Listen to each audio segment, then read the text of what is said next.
ఆహ్, రాష్ట్రంలో బ్యాంకింగ్ రంగంలో కీలకమైనటువంటి సంస్కరణ జరగబోతుంది.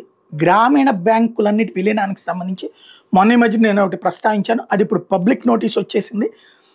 ఆంధ్రప్రదేశ్ గ్రామీణ బ్యాంక్ ఏపీజీబీ, ఆంధ్రప్రదేశ్ గ్రామీణ వికాస్ బ్యాంక్ ఏపీజీవీబీ, చైతన్య గోదావరి గ్రామీణ బ్యాంక్ సీజీజీబీ, సప్తగిరి గ్రామీణ బ్యాంక్ ఎస్జీబీ వీటన్నింటినీ గ్రామీణ బ్యాంకుల్ని ఆంధ్రప్రదేశ్ గ్రామీణ బ్యాంకుతో విలీనం చేయబోతున్నారు. ఇది ప్రభుత్వ సంస్థ ప్రాయోజిత bank union bank of India అవుతుంది. దీని లెక్కన వినియోగదారులకు ఏం ముఖ్య గమనిస్తున్నా అంటే మీ యొక్క ఖాతా నెంబర్లు, ఐఎఫ్ఎస్సి కోడ్లు లేదా బ్రాంచ్ చిరునామాల్లో ప్రస్తుతానికి ఎట్లాంటి మార్పు ఉండదు. ఇప్పటికే ఉన్న అన్ని డిపాజిట్ ఖాతాలు, రుణాలు, సేవలు నిరంతరాయంగా కొనసాగుతాయి.